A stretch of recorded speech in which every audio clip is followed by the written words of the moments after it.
Oséias, Joel, Amós, Obadias, Jonas, antes de Miqueias, Naum, Abacuque. Tem esse meio aí, esses profetas menores. Menores pelo tamanho dos livros, foram grandes profetas. Meu Deus, tenho estudado um pouquinho sobre eles.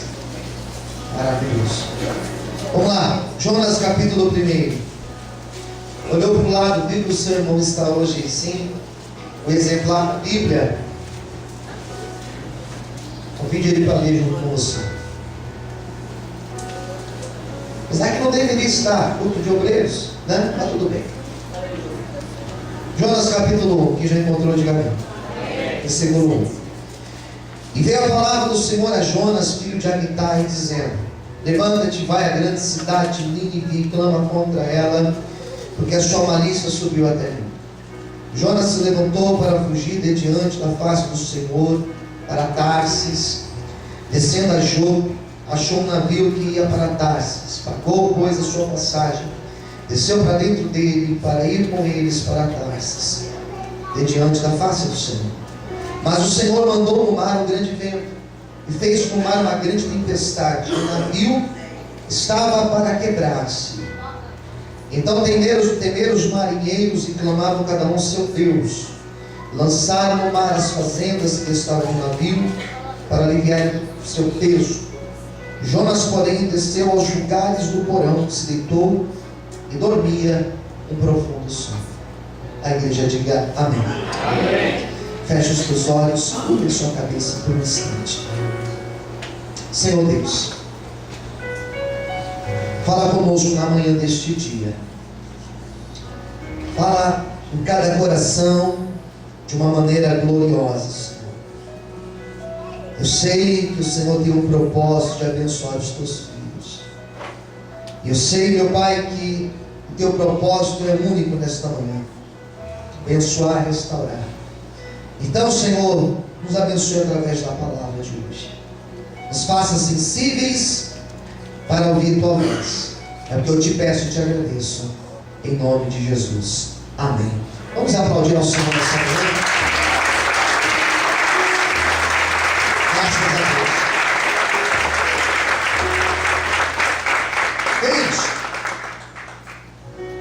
quando a gente lê o livro de Jonas, nós temos a impressão que Jonas ele é o personagem central do texto, do livro. Mas não. O personagem central do livro de Jonas, o principal personagem do livro de Jonas, é Deus. O livro começa falando de Deus, palavra de Deus que veio a Jonas, e ele encerra. Os dois últimos versículos vão falar também da palavra de Deus. Então nós temos no livro de Jonas o personagem principal, não Jonas, mas Deus. E quem é Deus? Ou qual é a imagem que temos de Deus em Jonas? De um Deus que olha para uma nação estrangeira, para uma nação diferente, idólatra, e Deus olha para essa nação com um olhar de misericórdia. A imagem do livro de Jonas é a imagem de Deus olhando para o pecador e tendo misericórdia desse pecador, porque ele não sabe discernir a mão direita da mão esquerda, ele não tem conhecimento da verdade. A história de Jonas, o drama da história de Jonas está aí. Deus olhando para Nínive, para os ninivitas, e Deus dizendo: eu preciso alcançar os ninivitas, porque eles são pessoas que não conhecem o meu nome, não conhecem o meu poder. E nós vamos ter como isso acontece. Daí entra o personagem secundário, Jonas. Daí entra Jonas. Mas o primeiro personagem, o personagem central do texto é o próprio Deus. Quem é Deus no livro de Jonas? É esse Deus misericordioso. compassivo. E se Deus aqui em Jonas é misericordioso e compassivo, faz todo sentido a história de Jonas. Se Deus verdadeiramente é amor, é compaixão, faz sentido eu ler a história de Jonas e ver a maneira que Deus lidou com ele, e ver a maneira que Deus trata Jonas, que Deus lida com esse tal Jonas, que era um profeta, mas era um profeta que não fez da maneira que Deus gostaria que ele fizesse. Então vamos entender esse livro. É um livro que é tão importante na história, ele é tão importante na tradição para os judeus, que o próprio Jesus cita Jonas. O próprio Jesus vai falar que da mesma forma que Jonas esteve dentro do ventre de um grande peixe por 3 dias, assim será também com o Filho do Homem. Até Jesus cita a história de Jonas, para você entender a importância desse texto que nós acabamos de ler. Queridos, eu separei 3 pontos aqui da mensagem para a gente entender. Vamos entender a primeira coisa. Jonas recebe a mensagem de Deus. E qual era a mensagem de Deus? Que Jonas deveria ir até Nínive, levar a palavra da salvação para eles, levar a palavra de arrependimento. O que Deus queria era alcançar Nínive. Então Deus falou assim: Jonas, vai lá, e você vai pregar para aquele povo num espaço de 40 dias. E lá você vai falar do meu amor, da minha palavra, você vai falar do meu poder, e esse povo vai ser alcançado por esta palavra. Deus não queria destruir Nínive.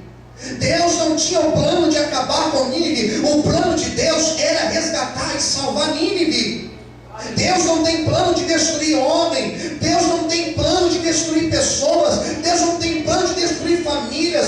Deus não tem plano de destruir projetos. O plano de Deus é curar, restaurar, libertar e fazer obra de salvação. É esse o plano de Deus. Você pode aplaudir esse Deus? Amém, querido?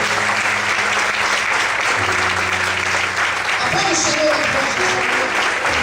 É esse o plano de Deus para você? Diga-se comigo: o plano de Deus. Mais forte, diga: o plano de Deus é abençoar minha vida, é me fazer vencedor. Amém, querido? Então Deus vai lá e Deus fala: Jonas, vai lá, leva a minha palavra. E nós temos aqui Jonas recebendo a mensagem de Deus. Ele resolve fazer do jeito dele, irmãos. Porque quando ele recebe a palavra de Deus, ele fala assim: não tem como ir lá, não dá para fazer isso. Não diga que não dá para fazer algo para Deus, queridos. Isso é problema. Não dá para ir lá.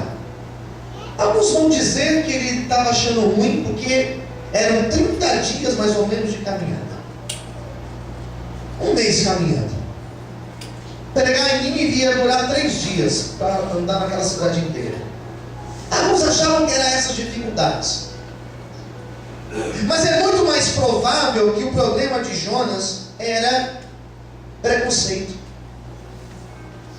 Peraí, como que eu vou lá pregar para um povo que não teme a Deus?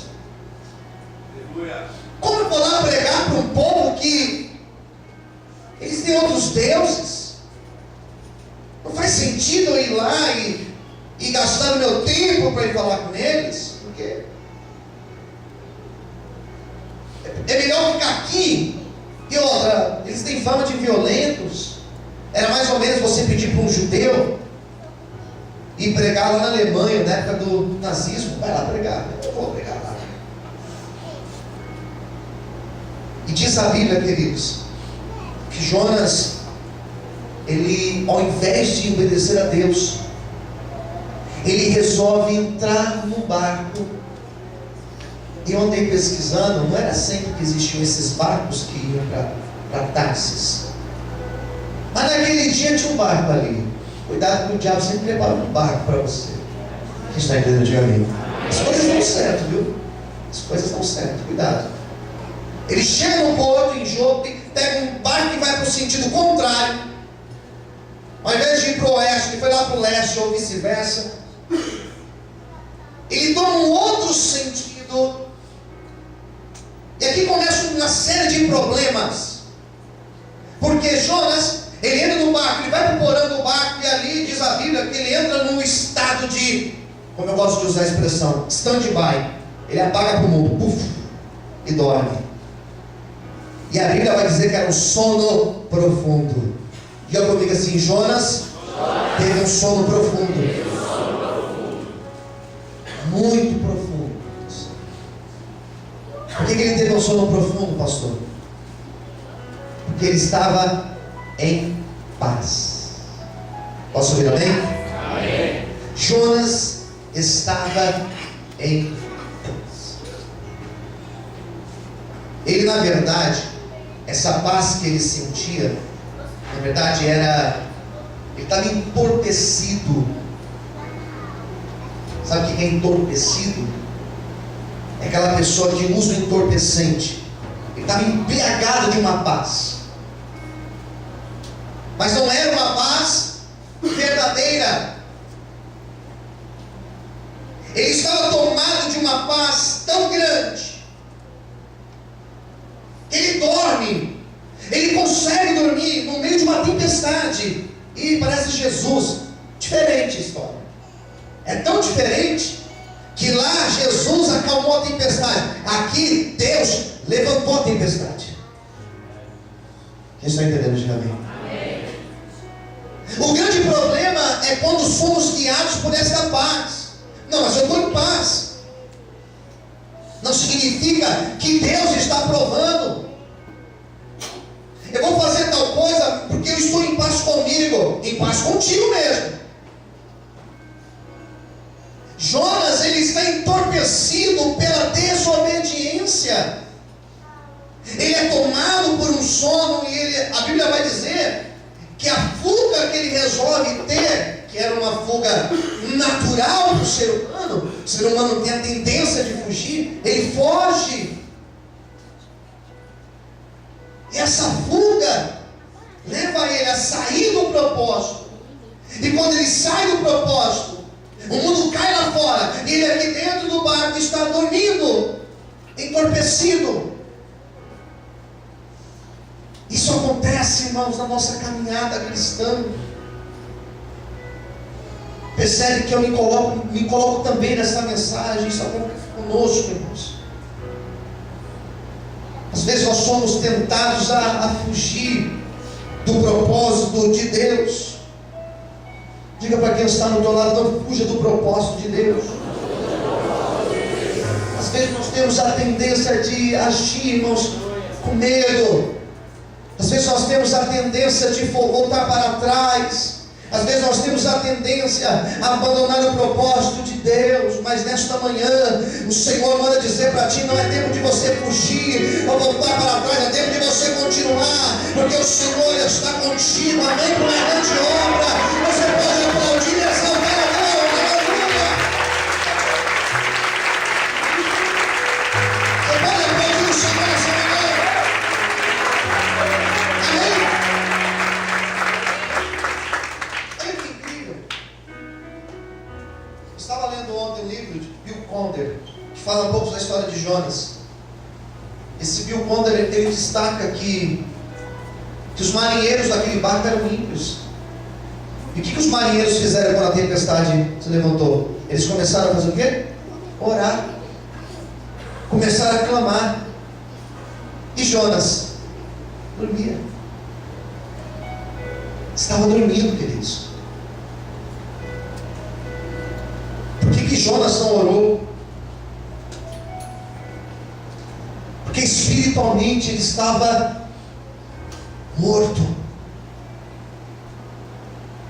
Ele estava ali, o físico dele estava ali, mas espiritualmente ele já não tinha mais a atitude de um homem espiritual. É lamentável, irmãos, quando nós deixamos de agir como homens, como mulheres espirituais que devemos ser. Será que essa atitude que eu vou tomar, será que isso daqui é coisa de homem de Deus fazer? Será que é coisa de mulher de Deus? É verdade mesmo, a mulher de Deus deve agir assim, homem de Deus deve agir assim. Ele agora começa a fazer tudo o contrário.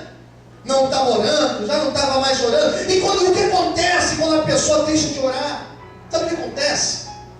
Ela perde o foco. E quando ela perde o foco, ela começa a olhar para o pastor dela, ela começa a olhar para o defeito de um, ele começa a olhar para o cabelo do outro, ele começa a olhar que o outro é pecador e ele não é, ele começa a olhar para os defeitos de quem estão ao seu redor. Olhe para o Senhor, tenha atitude de homem de Deus, de mulher de Deus, para que o Senhor possa honrar a obra dele na tua vida e na minha vida. Será que você pode aplaudir o Senhor nesta manhã? Eu sei, eu estou pregando aqui e tem gente dizendo: ah, fulano tinha que estar aqui, fulano tinha que estar eu e você, aleluia. Eu tinha que ouvir isso. Era eu e você que tínhamos que ouvir isso. Jonas do Senhor, ele, ao invés de agir como um homem de Deus, não, estava entorpecido por aquilo que estava acontecendo. Daí, quando você deixa de agir como um homem de Deus, você começa a agir como um homem carnal. E começa a existir um monte de escândalos. E a Bíblia vai falar que é melhor amarrar uma pedra de moer pessoas e se lançar nas águas que causar escândalo. Quem está entendendo, diga amém. A história de Jonas mostra isso. Que ao invés dele ter a atitude como os marinheiros ímpios tiveram, ele agiu como um homem carnal. Até que então os marinheiros, comandantes da embarcação, descem no porão do barco e acha Jonas dormindo, desperta Jonas e fala assim: rapaz, nós já jogamos as coisas para fora do barco, nós já oramos, você está aí sem fazer nada, dormindo com os braços cruzados, sem fazer nada. Você está vendo um tanto de coisa acontecendo? Não fique sem fazer nada, irmãos. Faça alguma coisa. Que nesse mês de julho nós possamos fazer mais para o Senhor. Posso ouvir amém? Amém. E Jonas desperta daquele sono. E o comandante pergunta a ele: de onde que você veio? Quem é o Deus? Que Deus que você serve? Daí Jonas começa a explicar mais ou menos, até que Jonas conta a realidade das coisas. Olha, eu sirvo o Deus de Israel, e o meu Deus criou os céus e a terra. Essa tempestade é o meu Deus que está mandando. É o seu Deus que está mandando? Não, é o meu Deus, Ele criou isso. E só tem uma coisa para acalmar essa tempestade: é você me pegar e me lançar no mar. Deu problema, resolve. Quem está entendendo, diga amém. Amém. Irmãos, eu não sei se eu entendi bem, mas Jonas preferia morrer do que se arrepender. Quem entendeu, diga amém. Amém. Você acha que ele sabia nadar o suficiente para... Não. Ele queria morrer. Olha como Jonas era difícil. Ele preferia morrer. Nossa, para eu morrer de vez, porque eu não vou me arrepender. Isso daqui mostra que ele era um homem duro, irmãos. Isso daqui mostra que ele era um homem que não queria muito arrependimento. E eu começo a entender, é por isso que ele não conseguiu chegar lá em Nínive no primeiro momento, porque ele não tinha como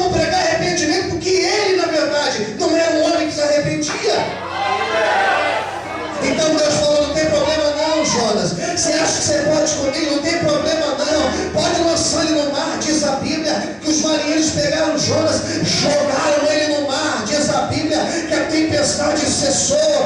Aparentemente a história acaba, não acabou. Aí começou o mistério de Deus. Se você não quer dirigir, Deus tem meios para te levar até o propósito dele.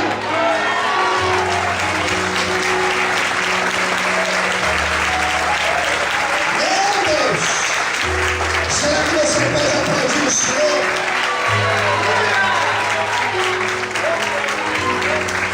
Amém? Tá bom. Jogou. Daí surge uma história, né? Capítulo 1 acaba assim: jogaram Jonas na água, tempestade cessa. Daí eu entro na minha segunda ideia. São dois. Entro na segunda.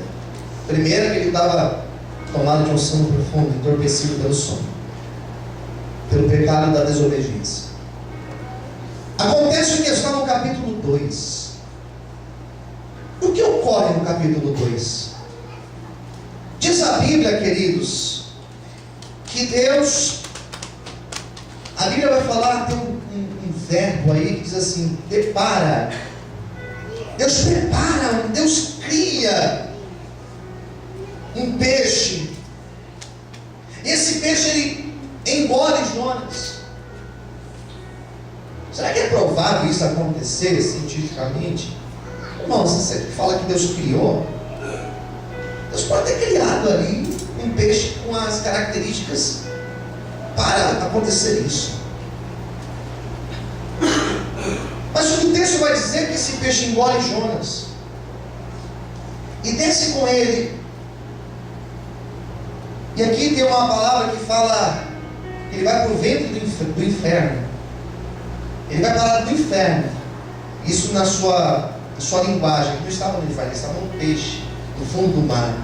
É que ele usa a expressão Seol, que é inferno, ou Hades, né? Então ele vai lá para baixo, lá para o Seol, ou do grego Hades, vai lá para o inferno. E o que acontece quando ele vai lá para baixo? Ele muda. As dificuldades, elas têm a capacidade de mudar a pessoa. Escolha alguém perto de você e diga: as dificuldades fazem com que a pessoa verdadeiramente mude. Amém?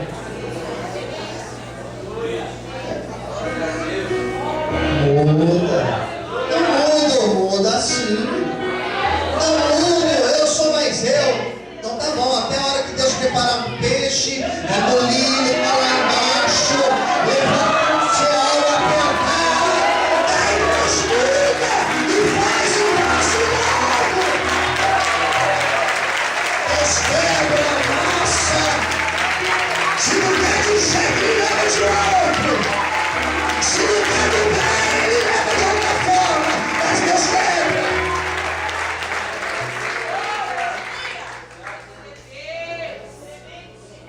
Como é que é, Jonas? Você não vai, não? Deus, aleluia.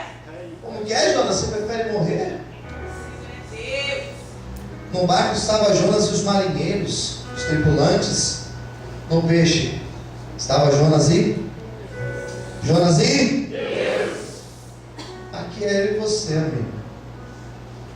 Puxa a cadeira, senta aí, sem pressa. Você vai passar uns dias aqui dentro. Vamos subir, amém? Amém. Deus, senta aí. Não tenho pressa, Jonas. Eu sou eterno. Não tenho começo, nem meio, nem fim. Senta aí que agora a conversa é eu e você. Explica aí, Jonas. O que aconteceu com você? Jonas, o que deu na tua cabeça? Sei, Senhor. Às vezes eu sou assim, Senhor. Eu sei, Jonas, que às vezes você é assim. Mas você precisa mudar, Jonas. Precisa entender, Jonas, que eu sou um Deus de amor. Você precisa entender, Jonas, que a vida não é do teu jeito. Você precisa entender, Jonas, que não é porque você é meu servo que tudo vai ser do teu jeito. Em alguns momentos, Jonas, você vai orar. Eu não vou fazer do teu jeito, vai ser do meu jeito. Mas eu sou pai, Jonas, e se eu sou pai, eu sei o que é melhor para você, filho. Por isso, Jonas, entenda, eu te trouxe aqui para te mostrar que eu sou Deus de tudo. Jonas, eu te trouxe aqui para te atentar. Jonas, eu te trouxe aqui para te fazer um braço.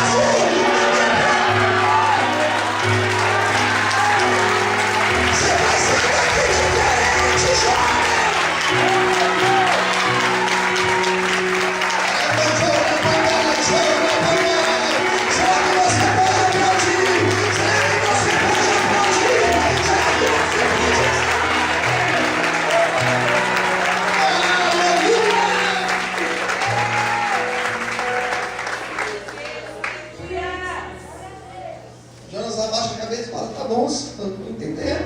Deus, aleluia. Aleluia. E tira daqui, Senhor. Estou sozinho aqui, Senhor.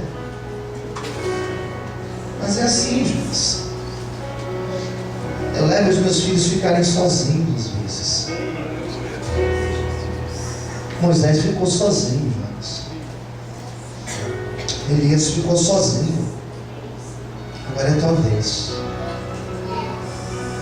Às vezes ficamos como Jonas, para Deus quebrar aqui dentro e nos mostrar algumas verdades. Posso ouvir amém? Amém.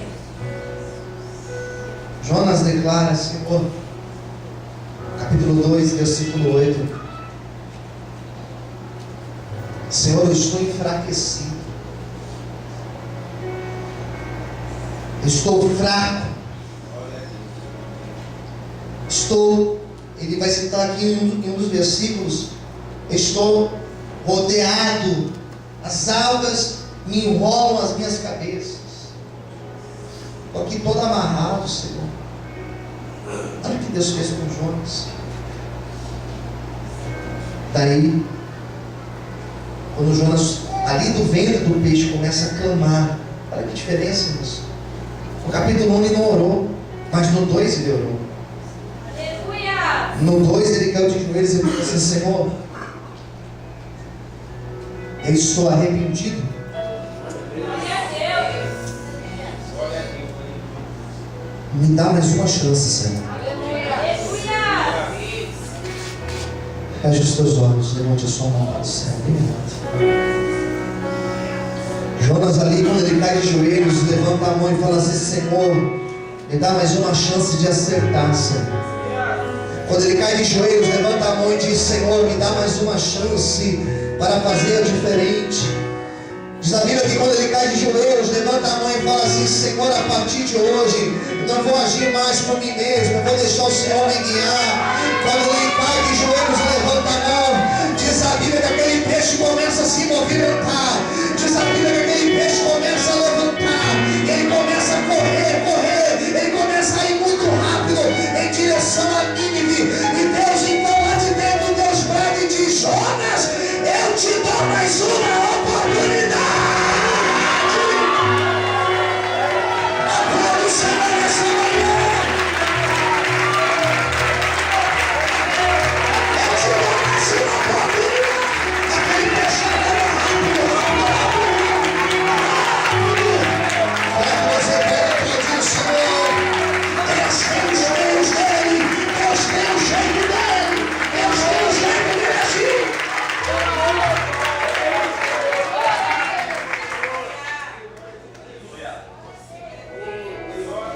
Sabe o que aconteceu? Jonas chega em Nínive, irmãos. O peixe vomita ele. Quando o peixe vomita Jonas, ele cai na praia. Ele pergunta quem estava ali, onde eu estou? Você está em Nínive. Então ele entendeu que agora ele estava no centro da vontade de Deus. Aleluia. Não saia do centro da vontade de Deus. Diga para o seu irmão do lado, não saia do centro da vontade de Deus. Ele Ele falou assim: olha, agora eu entendi. Era aqui que o Senhor me queria? Era assim que eu queria que você estivesse, desde o começo. Agora eu vou pregar, Senhor. E eu entro na minha terceira e última parte da mensagem. Ele começa a pregar naquela cidade. Ele experimenta aquilo que eu chamo de provisão da misericórdia de Deus. Ele agora dizia: bom, Deus me deu mais uma chance. Sabia que nós não devemos esperar essa segunda chance sempre? Moisés teve, Pedro teve também, Elias não teve. No dia que Elias falou assim: Senhor, eu fui o único que sobrei aqui para fazer a tua obra, Deus falou assim: então levanta aí, meu amigo, unge Eliseu no teu lugar. E tem mais, 7.000 ficaram que não se dobraram. Você não é a única coisa nenhuma. Mas Jonas teve a segunda chance. E eu glorifico a Deus porque eu e você estamos aqui hoje. É sinal que Deus está disposto a fazer algo na tua vida, na minha vida. Ele experimenta dessa misericórdia, queridos. E a Bíblia vai dizer que ele sai pregando em toda aquela cidade. Olha, daqui a 40 dias, essa cidade, ela será totalmente arruinada. Ela será destruída. Os mesmos verbos usados para falar com Sodoma e Gomorra lá em Gênesis foram os mesmos usados agora. Então, do mesmo jeito que eu fiz lá em Sodoma e Gomorra, eu vou fazer aqui. Era isso. E Jonas começa a pregar. E eu começo a imaginar que nas ruas onde Jonas passava, o comércio parava. Os comerciantes, as crianças, os adultos, eles paravam para ouvir Jonas. E Jonas não percebia isso. Às vezes não percebemos o agir de Deus. Até que essa conversa chegou lá para o rei.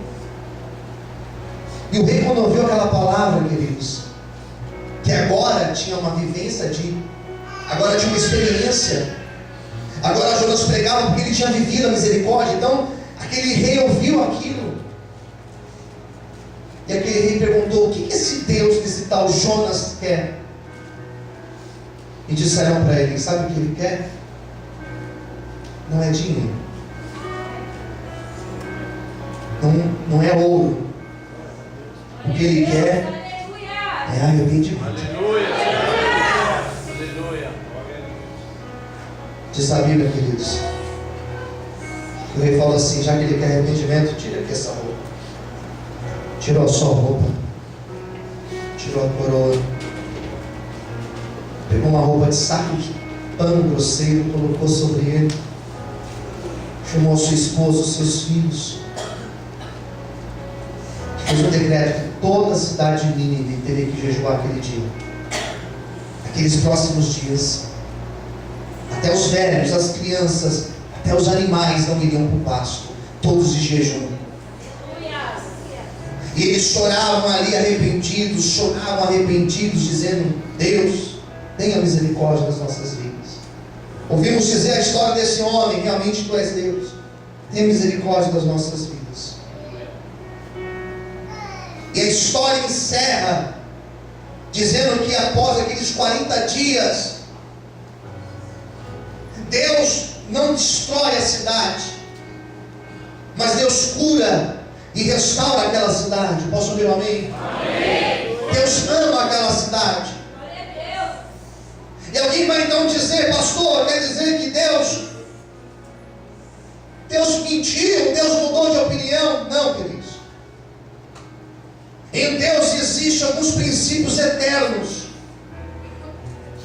E um dos princípios eternos existentes em Deus é que Deus, Ele é misericórdia.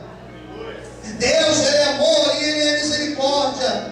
não é que Deus mudou de opinião, é que pela atitude do povo de se arrepender, Deus reagiu de acordo a isso. E Deus, ao invés de mandar um juízo, Deus mandou cura, restauração e misericórdia sobre aquele povo. Nesta manhã, Deus está enviando cura, restauração, Deus está enviando livramentos, Deus está enviando a bênção dele sobre nós. Quantos podem aplaudir e exaltar o Senhor em glória?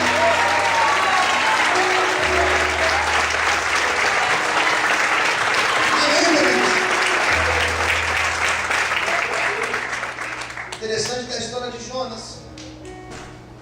Ele recebe amor, graça e misericórdia. Mas ele não teve isso com o povo de Nínive. Quando ele viu que Deus não destruiu, ele falou assim: peraí, Senhor. Peraí, Senhor. E a história de Jonas, ela acaba sem respostas, na verdade. Como ele reagiu àquilo. Eu quero encerrar as minhas palavras dizendo que Deus que nós pregamos, Ele está aqui nesta manhã.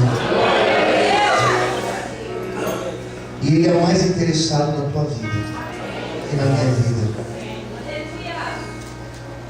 Eu não sei aquilo que o Senhor entregou nas tuas mãos para você fazer dentro da obra dEle. Ou talvez você está aqui hoje pela primeira vez, entrando dentro de uma igreja. Eu não sei qual é o propósito que Deus está pondo na sua mão nessa manhã. Mas não abandone a obra de Deus, o chamado do Senhor para a tua vida. Deus, Ele está trabalhando na tua vida. Hoje talvez você está dentro de um ventre de um grande peixe, dizendo: Senhor, o porquê dessa luta, o porquê dessa dificuldade. Saiba que Deus, Ele está trabalhando na tua vida. O mesmo Deus que deu a Jonas uma nova oportunidade de recomeçar, o mesmo Deus que transportou misericórdia na cidade de Nínive, esse mesmo Deus, Ele abre os céus aqui nesta manhã. Ele abre os céus sobre esta igreja, sobre cada um de nós. Ele derrama a graça, a misericórdia e o perdão dele sobre a tua vida. Seja abençoado, seja abençoada.